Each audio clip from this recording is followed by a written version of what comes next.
За hi guys, энэ удаагийнхаа бичлэгээр Хятадын Гуанчжоу хотод одоо авч болох үзүр үржилгээний талаар part 2 бичлэг маань хүрэхэд бэлэн болсон байна. За ингээд бичлэг рүү орохын өмнө лайк болон subscribe нуцгаарай. За ингээд бичлэг рүү орцгоё. За хамгийн ихний сонгож авсан газар бол Гуанчжоу Бонски гэдэг нэртэй газар байна. За Гуанчжоу бол халуун, чиглэг, уур амьсгалтай тийм хот байгаа. За гисэн эдий ч бол сонирхолтой нь энэ хот дотор танийн парк бол байдаг. За тэр нь бол энэ Гуанчжоу Бонски. За жилийн айлч өдрөлт цаас цаана өвлийн уур амьсгалыг бол мэдрэх боломжтой энэ байгууламж дотор цанаар гулгаж үзээгүй хүн ч очиж болохоор анхан шатны зам, цасан дээр тоглох хэсэг, түрээсийн хувцас, хэрэгсэл гэдэг үс энэ дотор байхгүй юм бол байхгүй. Та гадаа явж байгаа зүүн боловч энэ дотор ороход л өвөл болчдөг тийм газар байна гэсэн үг. За энэхүү газрын маань үнийн хэлбэлцэл бол нэлээд хэлбэлцдэг. За 180 ёоноос бол эхэлдэг. За тэгэхээр дээшгээ 468 ёон хүртэл ингээд өссөн тохиолдол байдаг. За энэ маань яаж юм бэ? Улам халуун болоод тэр халуун хэлээр нь улам олон жуулчин одоо аялагч нарыг ирэх тусмал үнэ нь бол өсчдөг. За Гуанчжоуд бас өвөл болдог. За тэгэхээр нэг их цаас бол ороод байдгүй. Яг тэр үеэр нь бол үнэ хамгийн доод шаландаа буюу 180 ёонд бол хүрчдэг байна. Тэгэхээр та жилийн айл удирлаар явж байгаас шалтгаалаад үнэ нь бол юм хэлбэлцсэн байдаг байна. Тухайн газар нь бол. За 8 дахь газар нь бол Баян Mountain буюу хот доторх уул. За тэгээд ер нь бол байгалаараа аялах гэж бол ерөнхийдөө та ойлгож болно. Хотын чимээ шуугнаас ч гэсэн одоо төр холдгоо үүсгэх юм бол энэ Баян Mountain руу явах хэрэгтэй. За энэ бол Гуанчжоу хүмүүсийн амралтын өдрөө алхах, ууланд гарах, цэвэр агаар амьсгалах дуртай хүмүүс бол зориулагдсан тийм газар байгаа. За эндээс Гуанчжоу хотын хэсэг өндөр барилгуу, зарим үед контент тааврыг бол одоо харж болох тийм цэгүүд бол байдаг. За үүний хувьд бол маш их юм. Хэрнээ аялын мэдрэмж одоо өгөх чадамжтай тийм газар гэж ойлгох хэрэгтэй. Ялангуяа алхах дуртай, байгаль дуртай хүмүүст бол нэлээд тохиромжтой. Гуанчжоуд бол бид нэр очиод ихэвчлэн шопинг хийж байгаа учраас маш их одоо хотын дуу чимээ чиглэлсэн тийм газруудаар бол явдаг. За тэгээд нэг өдөр нь мармар санагдах юм бол ийш очиод алхацчаад бол их зүгээрээ гэсэн. За энэ маань бол нэвтрэгтэй бол ердөө 5 ёоныг бол төлдөг. За тэгээд ер нь бол дотгошоо орчдөг. За үүний хувьд ямар нэг хэлбэлцэл байхгүй, үргэлж ер нь бол 5 ёон гэж гэдэг тийм газар байна. За дараагийн сонгож авсан газар бол Чинглан Ancestral Hall гэдэг нэртэй бол газар байна. За Гуанчжоугийн уламжлал соёл архитектурын одоо архитектурыг одоо мэдрэх хамгийн гоё газруудын нэг нь бол энэ Чинглан Ancestral Hall гэдэг нэртэй газар бол очих хэрэгтэй. За тухайн газар бол ихэвчлэн модон сэлбэр одоо тосготуудыг тийм одоо сэлбэр маягаар аюу гоё хийсэн, дээврийг нь маш гоё чимэглэсэн, хятад уламжлалын одоо тийм барилгын нарийн хийц энд одоо маш сайн хадгалагдаж одоо үлдсэн байдаг. За орчин үеийн өндөр барилгуудаа Гуанчжоуос огтур уур амьсгалтай учраас зураг авахд ч юм уу одоо тийм түүх соёл барилга байшин дээр үеийнх нь одоо түүхэн барилга байшны сонирхтой хүмүүст бол энэ газар бол нэлээд одоо гой санагдах хаа гэж бодож байна. За нэвтрэх хүний хувьд ердөө бас 10 ёон байдаг. За оюутан бол ахмад насд бол бүр хөнгөлөлттэй байдаг тийм газар байгаа. За 10 ёон нь бол ерөөсөө жилийн аль ч хөлрөл дээшээ доошоо явдаггүй. За тийм учраас бас ороод нэг харахад бол нэлээд сонирхолтой санагдах хаа гэж бодож байна. За дараагийн сонгож авсан газар бол Шамиан Исланд.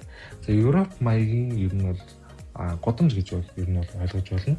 За Гуанчжоугийн хамгийн тайван зураг авахд одоо нэлээд таатай газруудын нэгээр бол энэ газар бол ихэвчлэн одоо жуулчлал явж байгаа хүмүүс бол ярьдаг. За энд бол ер нь бол Европ маягийн хуучны барилгууд одоо кафе, колын иргэгээр алхах одоо тийм талаасаа бол нэлийн гоё газар. За та одоо юу гэдэг Аз тэд явж байгаа гэсэн Европт явж байгаа юм шиг мэдрэмж авах боломжтой тийм л газар гэсэн үг. Их мөнгө зарцуулахгүйгээр ер нь бол нэрээс нэг 2 цаг алхаа, зураг авч, кофе уух одоо тийм газрууд ихтэй.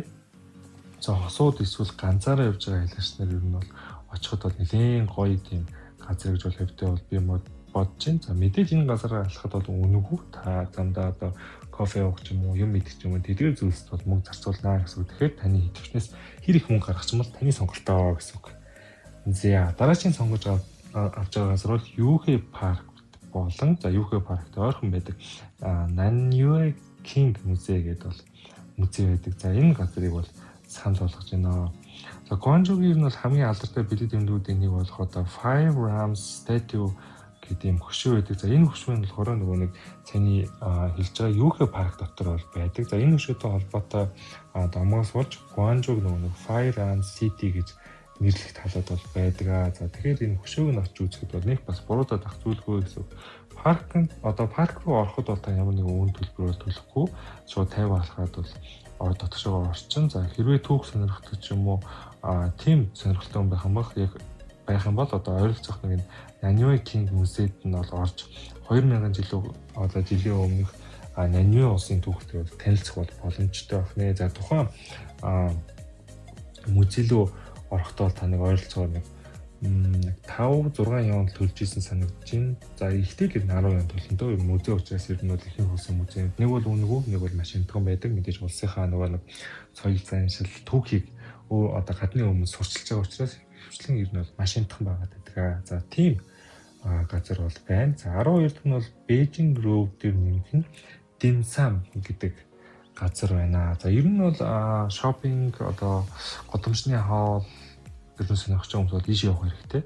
За Гуанчжууд ирээд ер нь бол орой хасах хамгийн гоё годамж нь бол энэ ерөөсөө Beijing Road Pedestrian Street гэдэг нэртэй бол годамж байдаг. За энд бол дэлгүүр, за тэгээ ойр зургийн идэж одоо жижиг саяжиг хятад чихэр, за тэгээд янз бүрийн торт, десерт, за үүнээс гадна годамжны хоолороо маш алдартай. За мэдээж яг годамжны бас жижигэн тангуу дэлгүүрүүд бол байждаг. Дотор нь нэлийн хөргөн сүмнэрүүд зарж идэг.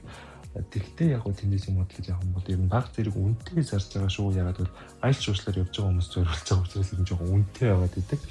За Гуанчжууд ирсэн бол мэдээж Кантон хоол ялангуяа Dim Sum гэдэг энэ хоёр зүйлийг бол идэж үзэх хэрэгтэй. За энэ бол нэлийн сонирхолтой. Тэгтээ надад бол таалагдаагүй. Тэгтээ яг Гуанчжууд очиж юмчин ер нь идэж үзэхэд бол буруудахгүй гэсэн. Ер нь брэнд тоолноо гэж ойлгож болно гэсэн.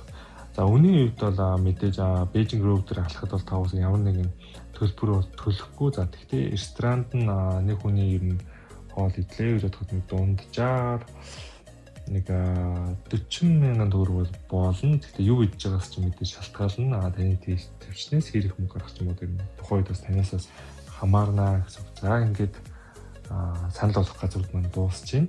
За дараагийн бичлэгээр уулзцгаая. Лайк болон subscribe барьцгаарай. Bye guys.